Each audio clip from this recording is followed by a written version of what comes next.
मैं पंडित सुनील शास्त्री आप सब लोगों को यह बताना चाहूंगा। पिछले वीडियो में मैंने आपको बताया कि लक्ष्मी 8 प्रकार की होती है और 7 लक्ष्मी गृहस्थ आश्रम में होती है, 8वीं लक्ष्मी सन्यासी के पास होती है। 8वीं लक्ष्मी क्या है? गोधन, गज धन, बाज धन और रतन धन खान, जब आवे संतोष धन, सब धन धूरी समान। अर्थात संतोष 8वीं लक्ष्मी है। अर्थात हमें अब कुछ नहीं चाहिए। जिसका संतोष मन तृप्त हो गया है उसको कुछ नहीं चाहिए, उससे बड़ा धनवान कोई है ही नहीं है, क्योंकि वो संपूर्ण चीजों से विरक्त हो गया है। तो 8वीं लक्ष्मी गृहस्थ आश्रम में नहीं, संन्यास आश्रम में होती है।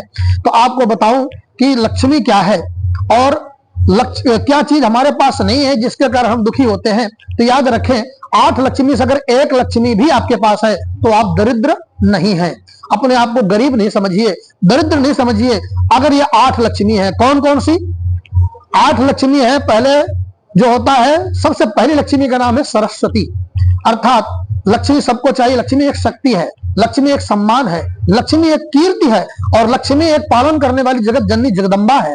लक्ष्मी हमें जन्म देने वाली है, लक्ष्मी हमें धारण करने वाली है। अर्थात सर्वरूपमयी देवी सर्वम देवी में जगत अतो हम विश्व रूपाम ताम नमान परमेश्वरीम श्री वर्चस्समायुष्यमारोग्यमा विधाच्छभमानम महीयते धनम धान्यम असंभोभित लाभम शतसंवत्सरम दीर्घमायु। अर्थात सब कुछ देने वाली जगत जननी जगदम्बा मां लक्ष्मी है। तो सबसे पहले उनके हम निरूपण करेंगे, उनके स्वरूपों का। सबसे पहली लक्ष्मी का नाम है सरस्वती। हम सबको लक्ष्मी चाहिए, इसलिए हमारे बच्चे जैसे ही थोड़ा सा समझदार होते हैं उनको हम पढ़ने के लिए, सरस्वती अर्जन के लिए भेज देते हैं। तो पहली लक्ष्मी सरस्वती। अगर आप विद्यावान हैं तब भी आप दरिद्र नहीं हैं।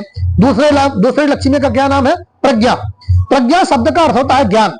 जब आप पढ़ोगे तो आपको ज्ञान प्राप्त होगा। अगर आपके अंदर ज्ञान है तब भी आप दरिद्र नहीं हैं। ये दूसरी लक्ष्मी है। तीसरी लक्ष्मी का नाम है स्वाहा, अर्थात त्याग। जिसके अंदर त्याग, जब बच्चा मोह का त्याग नहीं करेगा, आलस्य का त्याग नहीं करेगा, नींद का त्याग नहीं करेगा, तो वो माँ के पल्लों से लिपटा रहेगा, स्कूल नहीं जाएगा, विद्यालय नहीं जाएगा, गुरुकुल नहीं जाएगा और शिक्षा ग्रहण नहीं कर पाएगा। और जिसका परिणाम होगा वो अपने जीवन में संकटों से घिरा रहेगा, दरिद्र होगा। इसलिए त्याग भी बहुत आवश्यक है। तीसरी लक्ष्मी, अगर आपके अंदर त्याग है तो भी आप दरिद्र नहीं है। चौथी लक्ष्मी का नाम है मेधा। देखिए, आप पढ़ेंगे तो ज्ञान आएगा, ज्ञान आएगा तो फिर त्याग भी करेंगे। और उसके बाद मेधा मतलब सद्बुद्धि। जिसके अंदर सद्बुद्धि है वो भी दरिद्र नहीं है, वो भी गरीब नहीं है। क्यों? सद्बुद्धि का मतलब यह होता है कि उचित और अनुचित का ज्ञान। जैसे हर स्त्री स्त्री ही है, हर पुरुष पुरुष ही है, लेकिन उसके स्वरूप और उसके रिश्ते अलग अलग हैं। जैसे हर स्त्री स्त्री, लेकिन माँ के साथ कैसा व्यवहार करना है, पत्नी के साथ कैसा व्यवहार करना है, बहन के साथ कैसा व्यवहार करना है, भाई भाभी के साथ कैसे व्यवहार करना है, हर पुरुष पुरुष है, पिता के साथ कैसे करना है, भाई के साथ कैसे करना है, ससुराल में कैसे करना है, साले के साथ कैसे करना है, इसका उचित और अनुचित, गुरु के साथ कैसे करना है, उचित और अनुचित का ज्ञान होना, ये आपकी मेधा शक्ति निश्चित करती है, जो आपकी चौथी लक्ष्मी है। अगर ये भी है आप, तब भी आप दरिद्र नहीं हैं। 5वीं लक्ष्मी का नाम है धृति, अर्थात धैर्य, अर्थात गंभीरता।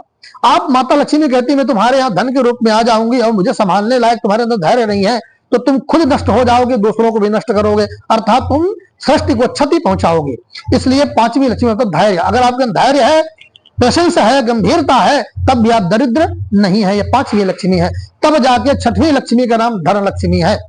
6वें नंबर में आती है धन लक्ष्मी, अर्थात पैसा, धन। अब धन केवल पैसा ही नहीं है, धन है हमारे अंदर आनंदानुभूति होना। तो 6वीं लक्ष्मी का नाम है धन। वो धन के रूप में आती है जब आपके अंदर ये गुण आते हैं। माता लक्ष्मी कहती है कि मैं तुम्हारे घर कैसे आऊंगी?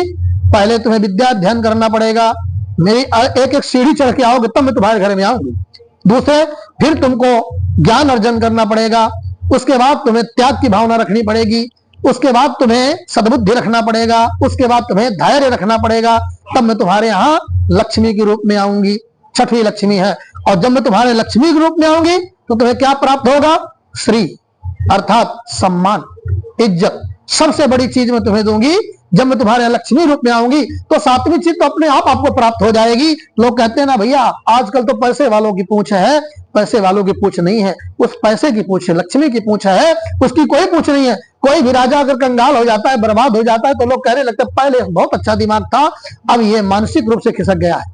और जो लोग उसका सम्मान बढ़ चढ़ के करते थे वो पीछे हटने लगते हैं। तो ये इसका प्रमाण है। अर्थात सातवीं लक्ष्मी जो है वो स्त्री है। सबसे बड़ी लक्ष्मी का नाम है सम्मान। अब आठवीं लक्ष्मी के बाद बता दें, मैंने आपको पिछले में बताया था कि आठवीं लक्ष्मी है संतोष। संतोषामृतत्तानाम यत् सुखम शांत चेतसाम कुतस्तद्धम लुप्ताराम इतरश्चेतश्च धावताम। अर्थात जिसके अंदर संतोष रूपी मां लक्ष्मी ने अपना स्थान बना लिया है, उसको संसार में किसी चीज की आवश्यकता ही नहीं है। वो संसार से विरक्त हो जाता है और वो किसी चीज की आवश्यकता ही नहीं समझता, केवल परमात्मा में अपने आप को समर्पित कर देता है। तो उससे बड़ा धनवान कौन हो सकता है। ये 8 प्रकार की लक्ष्मी है। तो 7 प्रकार की लक्ष्मी गृहस्थ आश्रम में और एक लक्ष्मी जो होती है वो सातों को लेकर के संतोष आश्रम अर्थात संन्यास के पास चली जाती है। ये बाकी के 7 के सातों उस संतोष के पास जाके दंडाकार होकर के प्रणाम करके उससे भिक्षा मांगते हैं कि प्रभु हमारा कल्याण करें।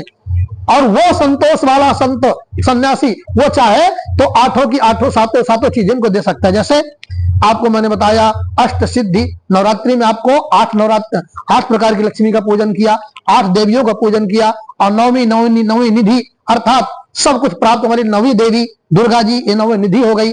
अष्ट सिद्धि क्या है आगे बताएंगे आपको। नमस्कार।